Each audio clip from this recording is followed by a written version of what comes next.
Wait, what is this one? The truth about hot ones. Ooh, we're learning about hot ones, the hot one sauces. I actually want the sauce now. Hot Ones is an enormous success. They've been entertaining us weekly since 2015 when Sean Evans was in middle school, I believe.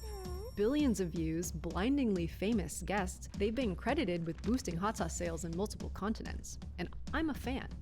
But there's always been something that made me go, See, their lineup of sauces is supposed to get increasingly hotter. They have these cool graphics to prove it. But what always makes our beloved celebrities break down isn't sauce number 10 or 9, it's number 8, a habanero sauce called Da Bomb Beyond Insanity. I feel like I'm gonna die! I know! I'm not the only one who's wondering about this. Why does it seem like Da Bomb is hotter than all the other sauces? Maybe it just has the worst flavor, some ingredient that makes it more irritating to the mouth or throat. Is Da Bomb simply disgusting? I tried to get a hold of Hot Ones to ask them, but they didn't respond to my email, nor did the folks at Heatness, which is the sauce supplier for the show. So we had to do some digging. Did they tell you how they came up with those numbers? They did not, and I never asked. They don't get that numbers from the makers because I don't test. I honestly don't know the answer. You'd have to ask those guys. It doesn't make any sense. You can fool the average person, but you are not fooling me. It's not supposed to be this hot.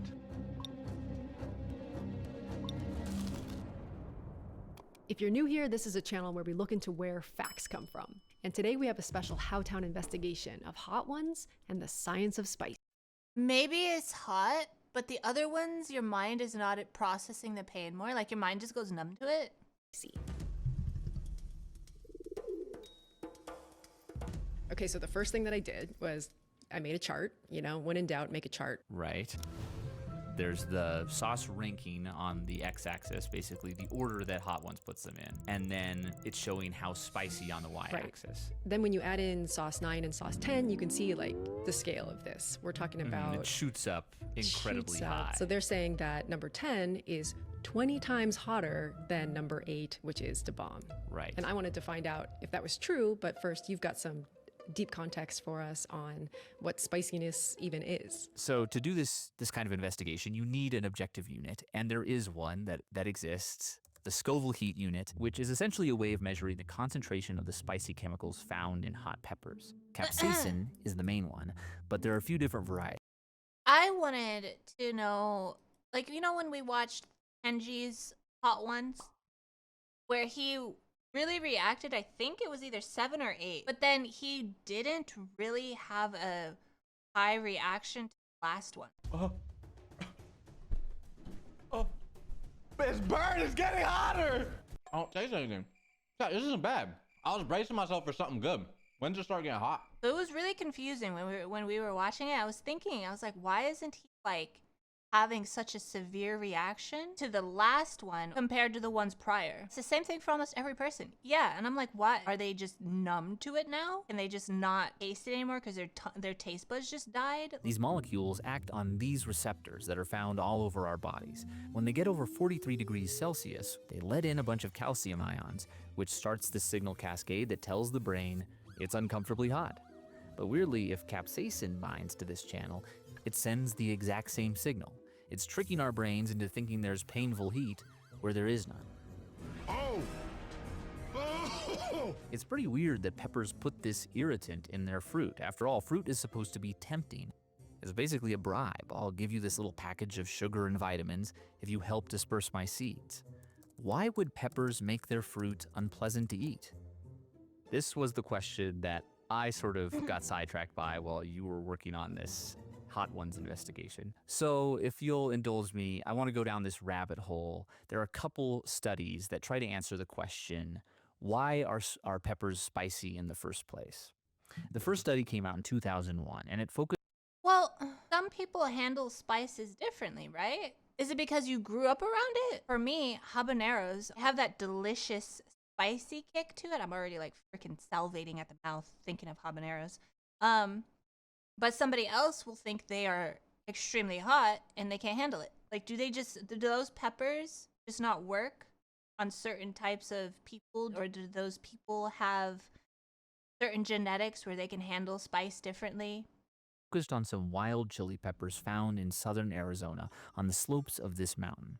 These peppers are actually the same species as jalapenos and bell peppers. They're an example of what peppers were like before domestication. Tiny little spicy berries. The peppers share the mountainside with a bunch of fruit eaters, the cactus mouse, the pack rat, and the curve-billed thrasher, which would also make good names for a metal band. So the researchers trapped a bunch of these guys, brought them back to the lab, and offered them up some different fruits. There were the wild spicy peppers, another wild pepper variety that was not spicy, but that had a nearly identical nutritional profile, and hackberries, this very common, also not spicy fruit. So what happened? They all ate the hackberries and at least some of the non-spicy peppers. But the rodents wouldn't even touch the spicy peppers, while the birds gobbled them up. It turns out in birds, their version of this receptor has a single small change that means capsaicin doesn't affect them. So now we have a new question. Why would deterring mammals, but not birds, give peppers a competitive advantage? The researchers planted some fresh seeds from the non-spicy peppers, and also some seeds that had taken a detour through the gastrointestinal systems of these animals. And the seeds eaten by the rodents didn't sprout. And there were other benefits to getting eaten by birds. They tended to poop out the seeds in the shade of hackberry bushes, where peppers were more likely to flourish, and then be discovered by other birds, continuing the cycle. Okay, so in this story, capsaicin maybe arises by random mutation, and then it's successful because it deterred the critters that somehow destroy the seeds while they're eating them, I imagine. Exactly. But it doesn't make it any less attractive to birds, which spread the seeds beautifully. Right. That's one explanation that's sort of supported by this particular study. But there's another story. The same researchers went out a few years later and came up with another possible explanation. This time they took their investigation to southern Bolivia, where there's a wild pepper that comes in spicy and non-spicy varieties. It's like an on-off switch. There's no in-between. And the scientists would go out and survey patches of peppers through the very scientific process of just popping them into their mouths. By picking peppers, they could pinpoint the precise percentage of each patch that was pungent. And some patches were more pungent than others. The question was, why? If they could identify the environmental factors responsible for these differences, they might learn more about why peppers evolved capsaicin in the first place. Now, in this part of Bolivia, there were areas that were wet and lush, and there were areas that were this dry scrubland. Where would you guess there were more spicy peppers? It turned out that in the wettest sites they surveyed, all the peppers were hot. In the driest, only a few were hot. So they looked a little closer. One thing they noticed is that some of the peppers looked like this. They had this gross fungal infection. And the more infected the peppers were, the fewer seeds sprouted. It turned out mild peppers were more infected than spicy peppers. They took this fungus back to the lab and cultured it on plates with and without capsaicin, and the capsaicin really slowed down its growth. The final piece of the puzzle were these little bugs that spread the fungus as they snacked on the peppers. And in sites with more bug activity, they saw more spicy peppers. So in this story, the spicy peppers do better in wetter areas being the spots where fungus thrives, where there's maybe more insects. And in the drier areas, it's less necessary to have that kind of defense. So we've got capsaicin controlling fungus. So two different, very plausible stories. Which one is the real one? Yeah, I mean, I think in a sense, they're both real, and they're also both not the full story. Something that evolutionary biologists really struggle with is to not attach themselves too strongly to any one explanation. It seems like it's also a bias in journalism or just in storytelling more broadly. We like for effects to have one cause. You know, we like to tell a simple story. Yeah. But there's really no reason scientifically why something couldn't be driven by multiple things, and probably that's much more often the case. Yeah, if you look at the great diversity of life on Earth, it didn't arrive at its current state through some simple straight line. There's been millions of years for a Lots very of adaptations. convoluted path to all of these creatures that we know and love today. And I think that's something to be celebrated and embraced, even if it's harder to talk about in a narrative way.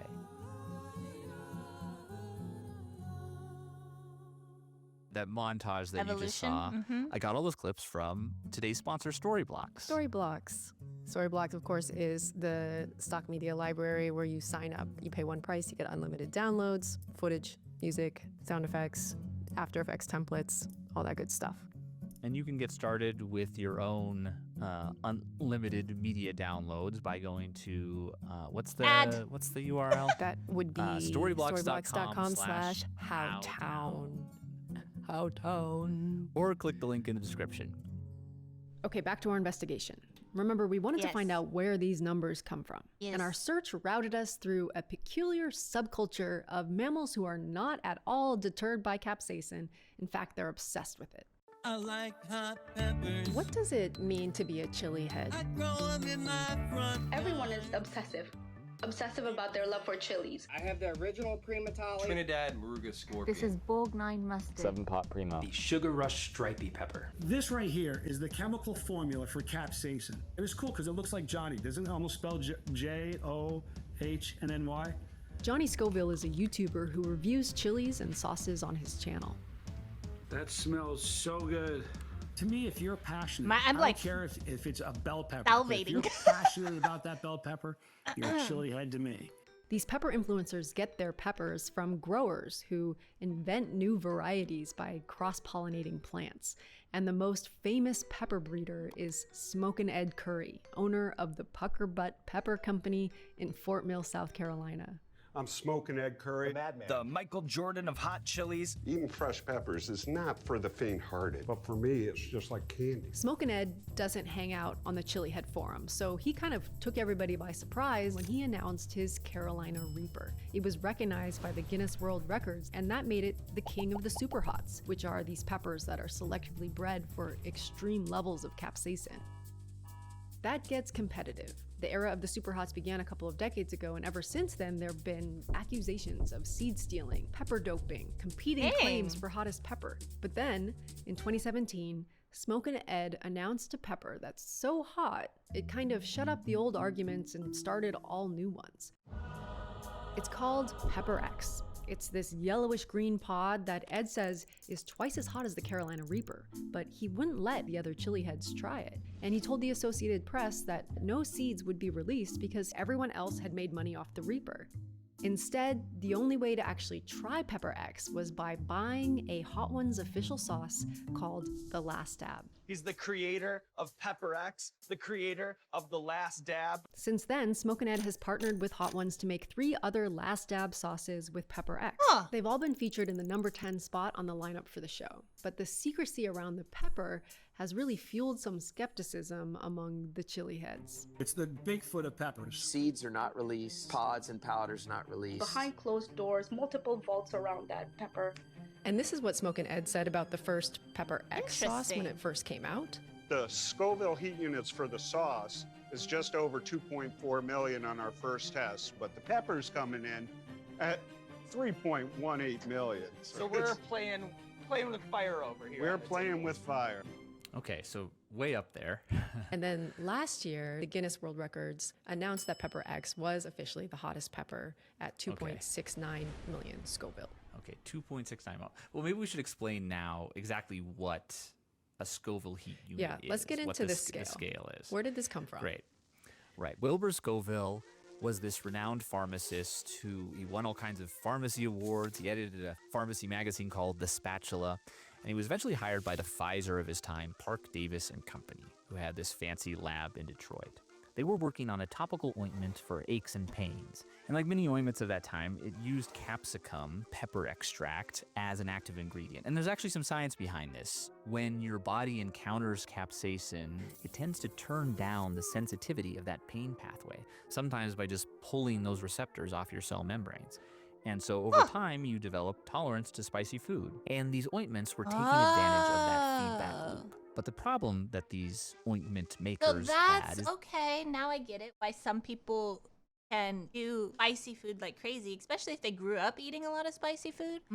I get it. That different batches and different varieties of peppers have different levels of spiciness. And they needed a standardized method to measure pepper heat. In 1912, Wilbur came up with the Scoville organoleptic method. They dry a pepper, grind it up, dissolve it in alcohol, and then they dilute a tiny drop of that solution with a bunch of sugar water. Then they'd get a panel of tasters to try the mixture, and they'd keep diluting it until those tasters couldn't detect the heat. The amount the sample is diluted is the Scoville heat rating. Up at the high end of the scale, you've got pure capsaicin, which needs to be diluted 16 million times before you can taste it. At the low end, we got bell peppers. You don't even need to dilute their samples. Then you've got jalapenos, habaneros, ghost peppers. Now we're getting into the realm of pepper spray. And according to Smokin' Ed, Pepper X lands right here. The Damn. Scoville scale with tasters, it seems pretty subjective. I love spicy food. I can eat a lot of spicy food and your tongue push your ass. I think that's because of what they mentioned earlier. This part. It tends to turn down the If you sensitivity eat of that a lot pain of path. spicy food, So you don't have any more receptors, you know? People who eat a lot of spicy food and are expecting something else to be spicy and it doesn't hit it, maybe you need to go up a level. You don't need to hit the spice level. It's the taste of the chili. No, for some people, they want that spice. The spice is technically poison and it's possible to eat so much you die. Oh, I don't know. We could look that up. Let's see. And die from eating. High doses of capsaicin can lead to injury to the heart or abnormal heartbeat, which can be fatal. In conclusion, while peppers do contain capsaicin, which can cause discomfort and pain in high doses, it is extremely unlikely to die from eating spicy food alone. You would need to consume an enormous amount of peppers to reach a lethal dose, and your body's natural response would likely prevent you from continuing to eat that much before reaching harmful level. The Scoville scale with tasters, it seems pretty subjective. Pepper X just looks ugly. So obviously this isn't how they do things anymore. Which is, a very common story in the history of science. You have technologies improving the precision of the methods. And before we get into how that works, can I send you some of my microscope videos? Oh yeah, look at that. It's a little bit gory looking. Yeah, there's something kind of fleshy about it. It's Yeah. upsetting.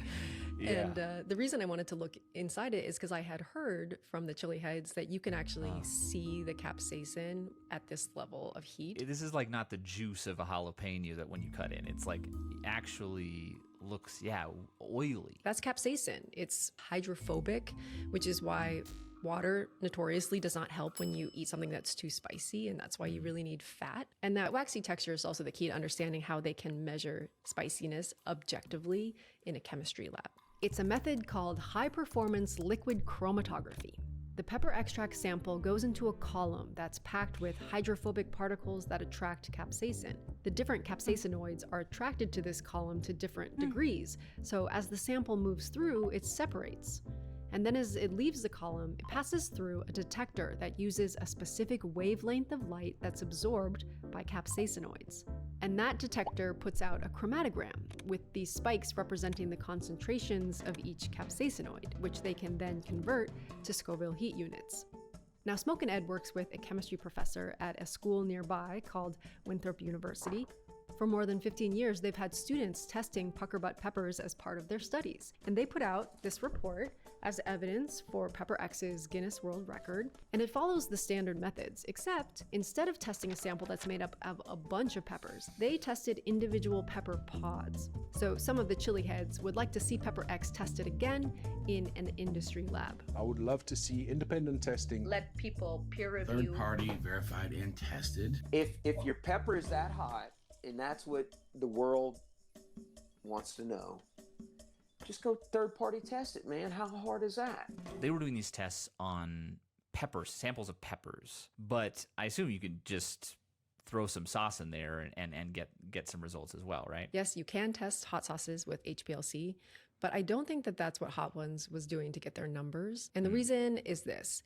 So a key thing to know about the pepper Scoville ratings that you see online is that they come from tests on dried samples of peppers, which means that they're highly concentrated, in a form that no one really consumes.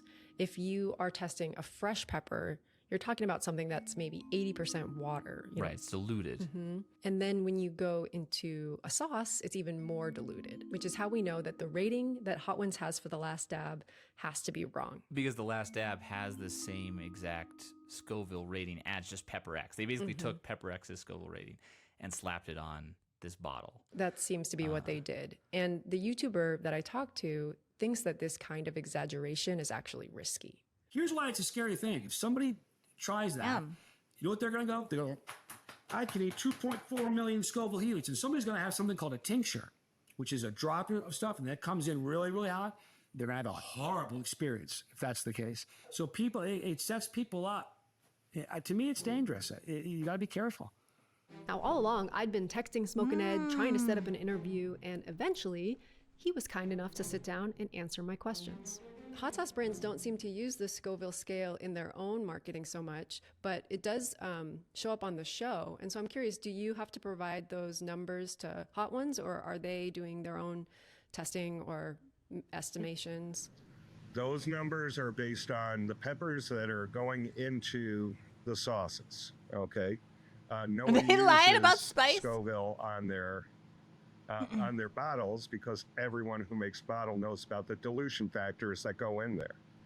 So does it make something more intriguing to say 2.2 million or 2.7 million, or does it make it intriguing to say 184,000? Okay. Yeah.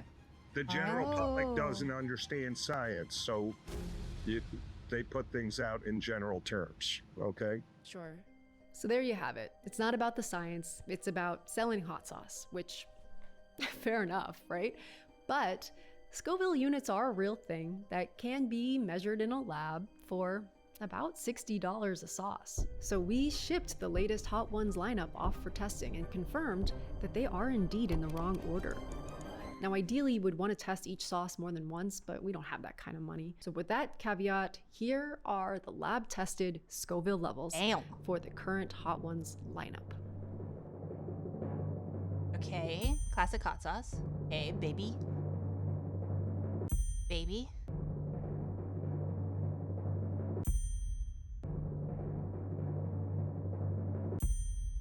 Damn!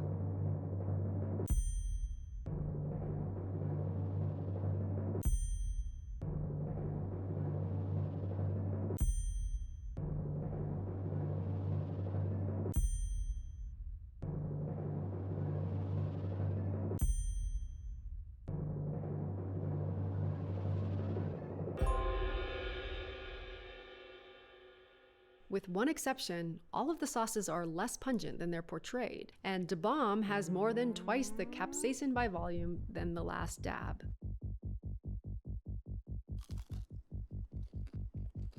What?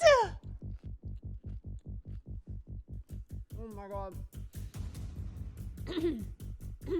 Oh god. It's getting worse. I do not recommend that. It says right here, she put a ton on pepper flavoring, which is another way of saying pepper extract. It's what these stunt sauces use to get extreme levels of heat. And Hot Ones in the Heatonist, they want to promote natural sauces. And so in their 10-pack, they actually replaced Da Bomb Beyond Insanity with a natural version that isn't as hot and probably tastes a lot better. So to their credit, they could be putting a bunch of extract sauces in the lineup to try to hit those high numbers, and they don't. At least not anymore. In the first couple of years of the show, they had a sauce in the lineup called Mad Dog 357. According to our tests, it's they even say it hotter tastes so than bad Da Bomb too? Beyond Insanity, which means that the real champions of Hot Ones are those early guests who endured a sauce more than 3 times hotter than the last dab. And nobody knew it until now.